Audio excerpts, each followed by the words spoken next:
Hi guys, what's up and welcome back to my channel. Today I'm going to be continuing my Star Wars review series with the one that started it all, Star Wars from 1977.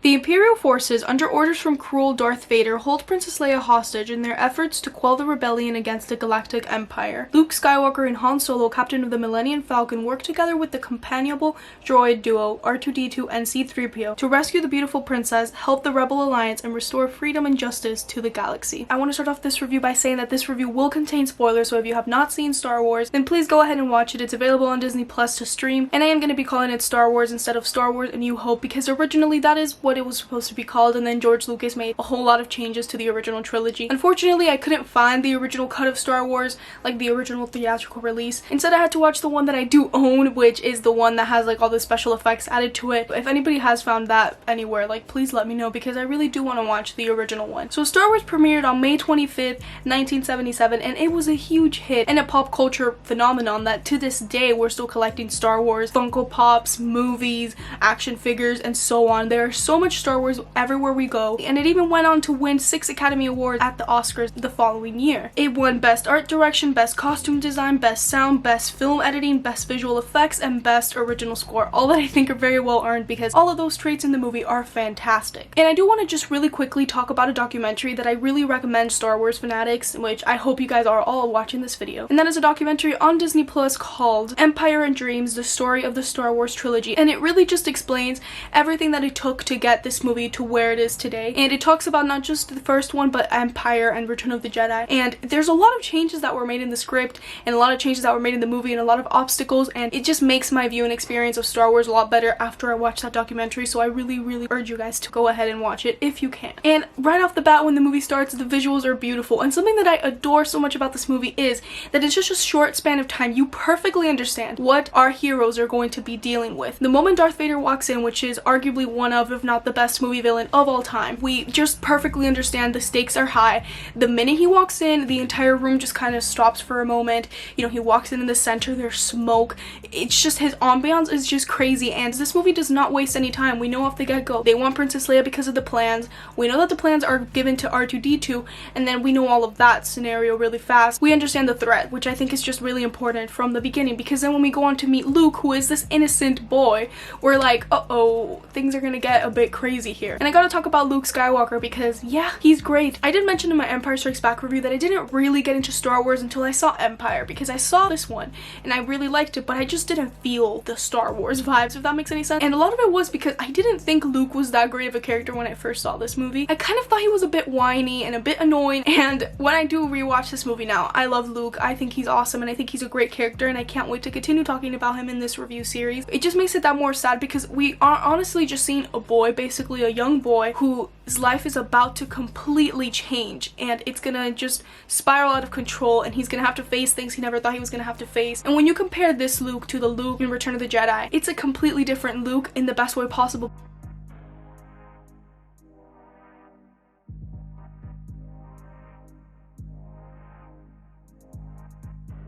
And two, it kind of reminded me of his father. There's a line that his aunt says at the very beginning where she's like, Luke's just not a farmer, Earl. He has too much of his father in him. That's what I'm afraid of.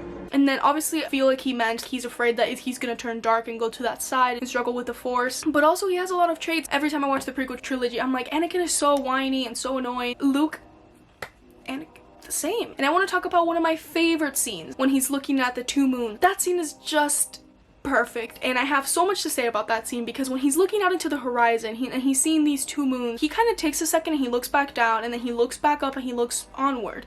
And how I take that scene is that he's looking at what's beyond him, what's coming, you know, and it's kind of sad because the moment he turns around from looking at the sunset, his life is completely going to change and it's going to turn way darker than he ever anticipated.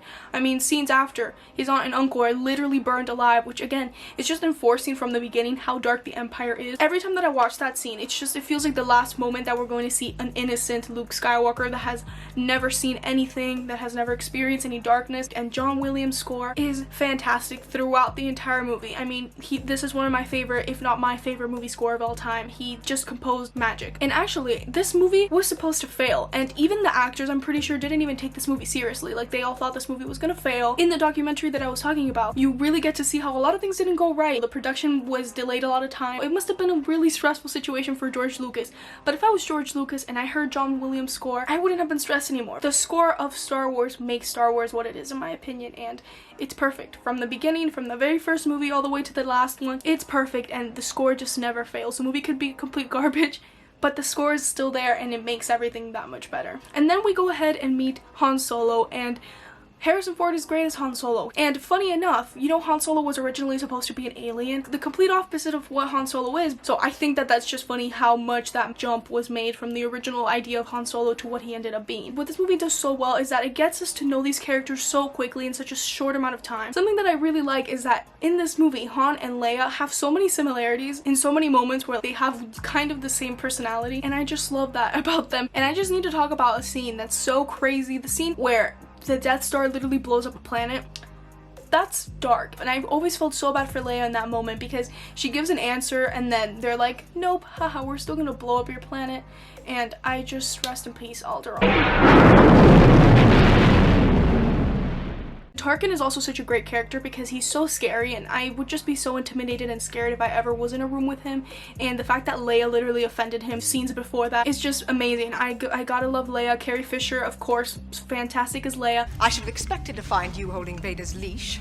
I recognized your foul stench when I was brought on board. And this movie just looks so good for the time that it was made. It looks like it could have been made today, and it's those practical effects. This can be done by means of double and triple exposures. The work is painstaking and precise. It is an endeavor where details count.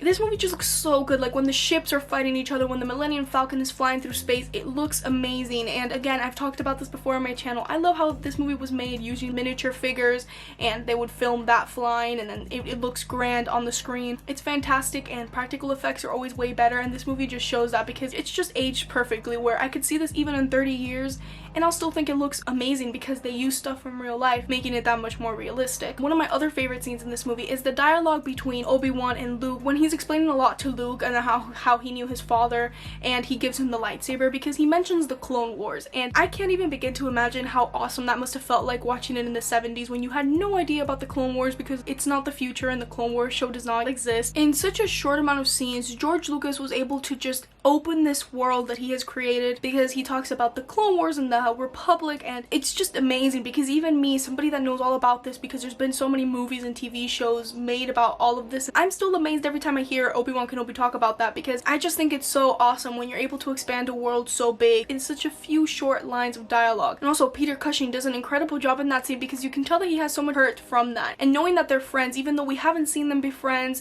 we haven't seen any flashbacks. At the end when he does end up dying and he does battle his friend, it hurts as a viewer even though you don't know anything about their relationship, you don't really know anything about these people, and obviously eventually when we do learn about their relationship it hurts even more upon rewatch.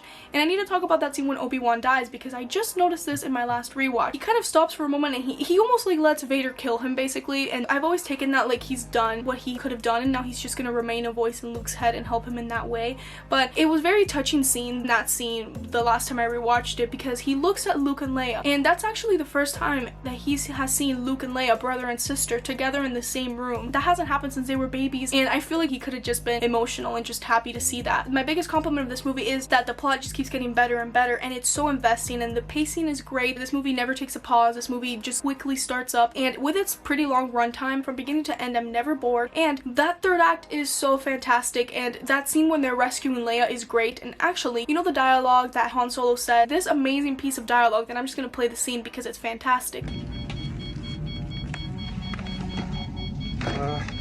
Everything's under control. Situation normal. What happened? Had a slight weapons malfunction, but everything's perfectly all right now. We're fine. We're all fine here now. Thank you. How are you? We're sending a squad up. Negative. We have a reactor leak here now. Give us a few minutes to lock it down. Large leak, very dangerous.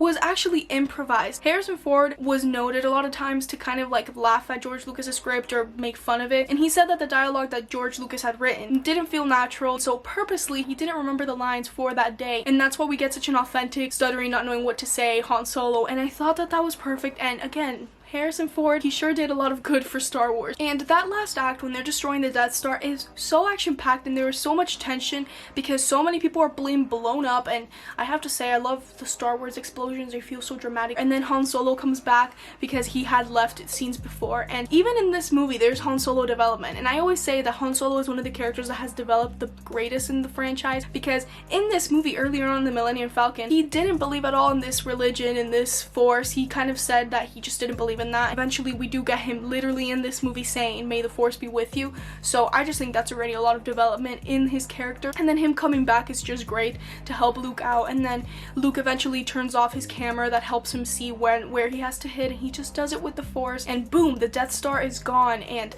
it's amazing. I just really love it. I still to this day don't understand why they decided to rebuild another Death Star, but we'll get to that when I talk about Return of the Jedi pretty soon. And this movie just has a spectacular ending as well. And guys, I just absolutely adore this movie, every single second of it. I could talk about this movie for days, and I'm going to be giving its very well deserved A+. This is a perfect Star Wars movie, and in my opinion it gets even better in Empire Strikes Back. So these first two Star Wars movies are so amazing and such a great start of the world that is now Star Wars, and it's just so awesome. George Lucas did an excellent job with this movie. Let me know what you guys think about Star Wars down below in the comment section. I would love to hear all about that, and thank you guys so much for following me along with my Star Wars review series thus far. I'm very excited to continue reviewing these movies, and I'm just having an absolute blast rewatching them. And that's about it for me today, guys. Make sure to stay safe, wear your masks out there, and have a lovely day. I'll see you guys next time. Bye guys!